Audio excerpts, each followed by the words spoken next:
Olá, hoje eu vou te ensinar uma técnica que, se você utilizar, você pode vender qualquer coisa a qualquer momento. Isso mesmo, qualquer coisa a qualquer momento. Mas antes de eu te contar como você vai chegar lá, você precisa entender o porquê disso, né? Então imagina que você não me conhece, nunca me viu na vida e eu traga um ótimo produto, um ótimo serviço, faço aquela apresentação linda, maravilhosa, que aparentemente é óbvio que você precisa, é óbvio que é o melhor produto, você fica encantado, mas o que pode vir na sua cabeça e com certeza virá? Nossa, isso é muito bom para ser verdade. Esse é um sentimento, esse é um pensamento que as pessoas têm. E por que disso? Né? Porque ainda não há confiança. Então, o processo de venda é baseado na confiança.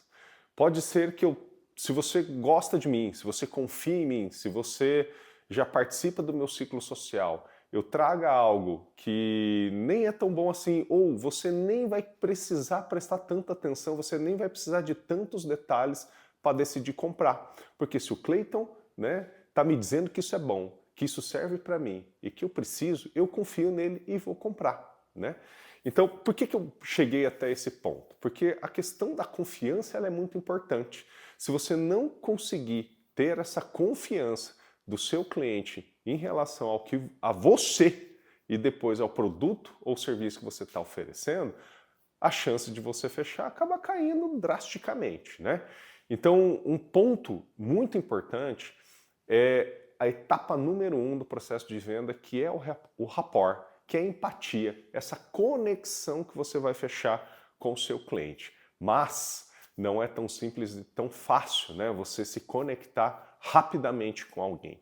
Para isso você precisa se conhecer, autoconhecimento é muito importante, e também conhecer muito bem o outro. E aí vem ferramentas que a gente pode utilizar para isso. Por exemplo, o DISC, né? É uma ferramenta de análise comportamental que você vai conhecer o que motiva as outras pessoas a gostarem mais de alguém ou de algum produto. Afinal de contas, nós gostamos de conviver com pessoas semelhantes a nós, né? Você não vai ter grandes amigos de viés ou pensamentos completamente diferentes.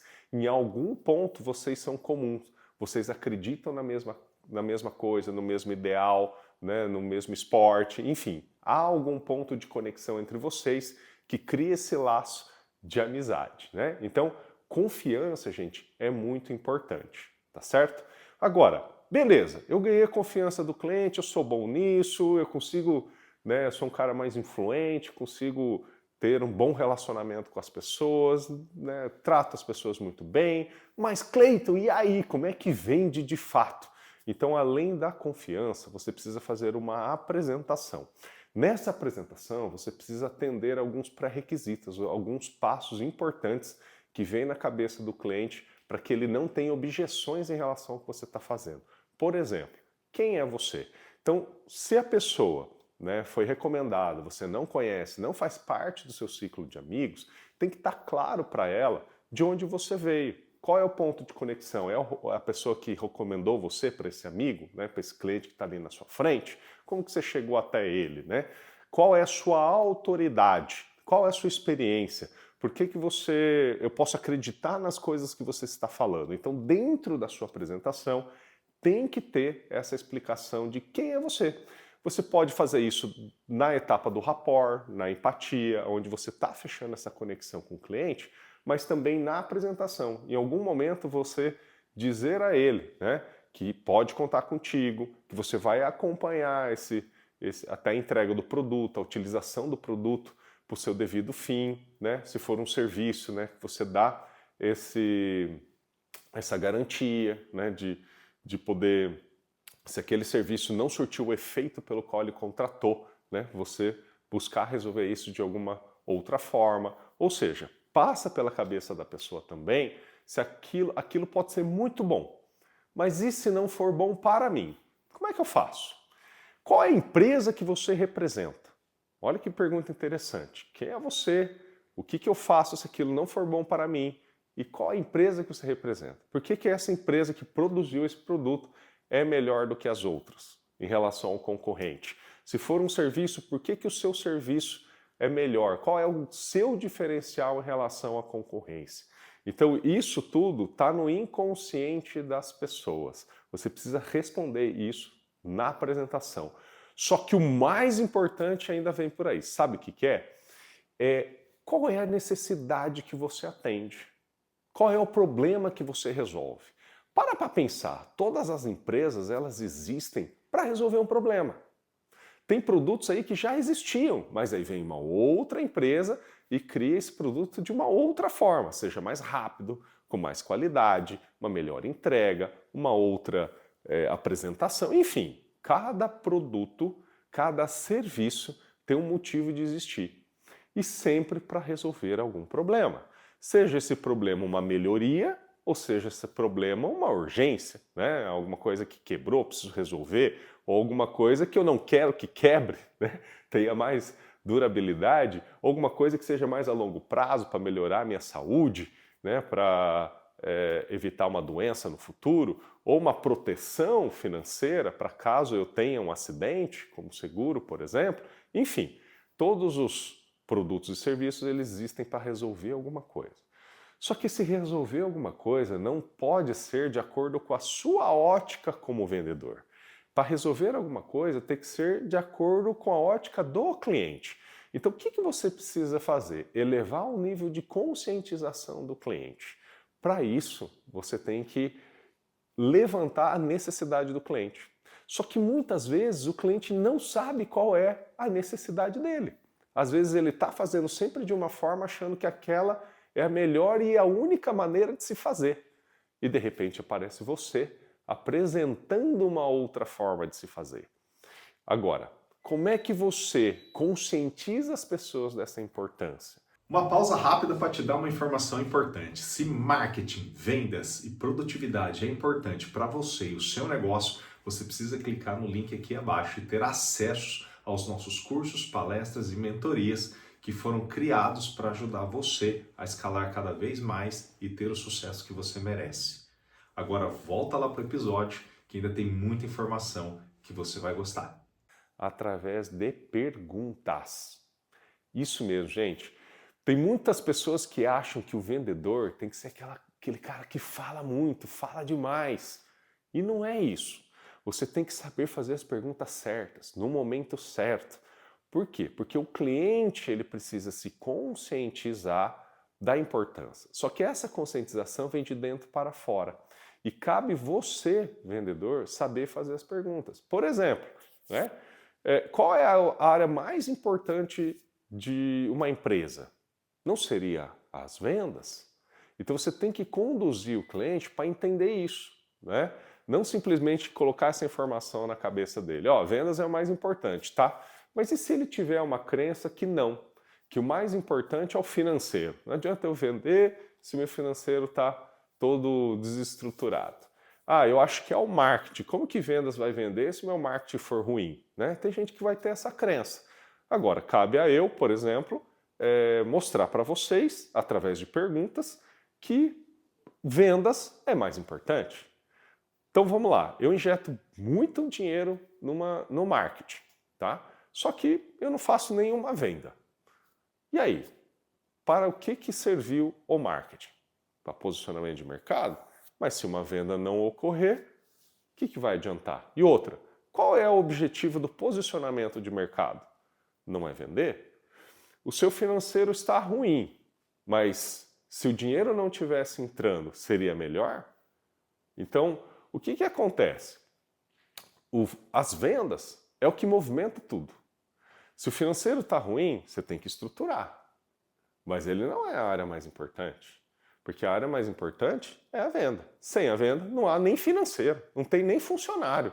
A empresa nem existe, não tem nem o que entregar, não tem nem serviço para prestar. Não existe um negócio, né? Então a venda é o começo de tudo, né? Agora, tem vendas e vendas. Você está vendendo o suficiente? Gostaria de vender mais? O que você precisa para vender mais? Ah, eu preciso de mão de obra. Então, se eu colocar um monte de gente aí na sua frente, se eu não treinar, se eu não preparar, está resolvido o seu problema? Não. E com a equipe que você tem hoje, eles performam como você gostaria?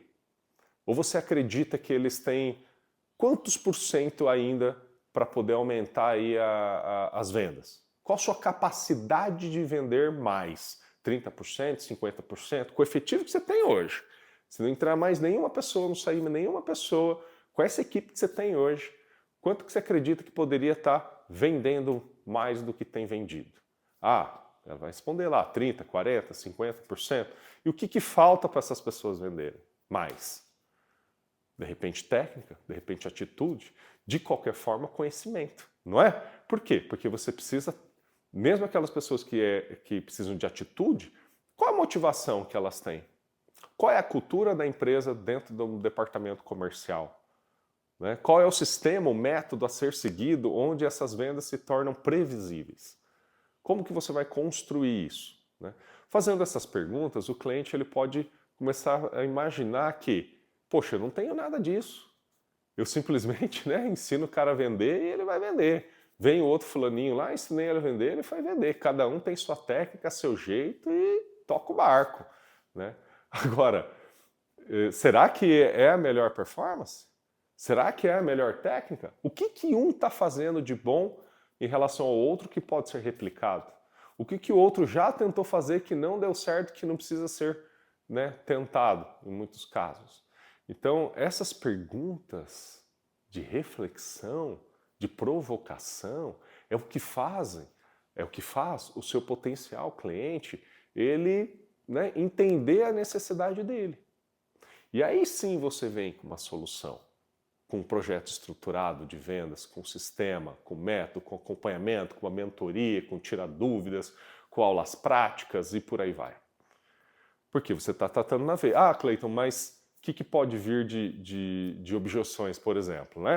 Suas técnicas de vendas elas são generalistas, mas eu sou corretor de imóveis. Eu vi que é muito bom para terapeuta ocupacional, aquele cara que tem clínica, que ele quer vender seu serviço às horas ali. Mas eu que atendo cliente lá no ramo imobiliário, que as vendas demoram para ocorrer, eu não vejo como isso pode funcionar no meu dia a dia. Então o que acontece? Você vai ter as objeções, que aí você vai precisar tratar. Agora, o mais importante até e melhor seria se você se antecipasse às objeções. Quando você começa a escutar muitas objeções do mercado, você tem que entender essas objeções e criar ações de desempenho para que isso não volte a acontecer. Então, no discurso de venda, você fala, olha, como que você chegou até mim? Eu cheguei através de um conteúdo que eu vi você falando com o pessoal de consultório odontológico, achei interessante, fiquei curioso. Aí você já vem com uma antecipação de objeção. Você pode até imaginar que as minhas técnicas de vendas são apenas para pessoas que têm esse círculo muito grande, esse fluxo muito grande de pacientes, um entra e sai dentro, onde as vendas ocorrem num curto espaço de tempo. Mas essas mesmas técnicas também podem ser aplicadas a negociações mais longas, como por exemplo de imóveis. A base estrutural da venda ela é a mesma, só o tempo de se apresentar, de aguardar um resultado, de nutrir o cliente, de criar esse relacionamento que ela é médio para longo. Mas na essência funciona da mesma forma. Você tem que ganhar a confiança do cliente, você tem que antecipar, contornar ou evitar objeções, você tem que criar uma autoridade em cima de você, você tem que fazer uma apresentação baseada na necessidade do cliente, você tem que descobrir a necessidade do cliente, qual o problema que você resolve, o que ela precisa, porque a comunicação ela é diferente de acordo com cada cliente. Eu posso estar precisando de uma pós-graduação com objetivos diferentes do meu colega. Ambos estamos lá dentro de uma pós-graduação. Um deles lá, por exemplo, eu preciso ter uma pós-graduação para que aumente meu salário dentro da empresa, porque lá dentro da empresa, cada cargo e salário que eu queira almejar, eu preciso ter um nível de instrução maior em relação ao meu concorrente. Então ele está cumprindo esse protocolo. Já eu, por exemplo, eu mudei de área, nessa área nova eu não tenho alguns conhecimentos específicos que a pós-graduação vai me ajudar, por exemplo. Já um outro, estou mudando de área, eu estou dentro de uma área estou aqui trabalhando nessa empresa ou nesse negócio, mas estou buscando uma nova área. Então eu preciso ter o conhecimento dessa nova área, por isso eu estou buscando essa pós-graduação. Então vocês entendem que aquele mesmo curso, aquela mesma pós-graduação, ela tem objetivos diferentes para determinadas pessoas? Agora, como é que você vai levar o seu melhor, né? Convencer o seu cliente que você é a melhor opção, se você não entender por que ele está buscando uma pós-graduação, nesse exemplo que a gente está trazendo, né? Então, pessoal, em resumo, não esqueça, confiança, empatia, rapport, importantíssimo. A autoridade, saber com quem está negociando para quê? Para contornar, evitar e antecipar objeções. E uma apresentação digna de uma venda bem feita. Ou seja, vender sob necessidade. Para isso, saber fazer as perguntas certas, elevar o grau de conscientização do seu cliente e aí sim levar a solução para fazer a venda. Legal, né? Gostou? Segue a gente, comenta, ativa o sininho e te espero ver na próxima, hein? Comenta, funcionou? Deu certo? Um abraço!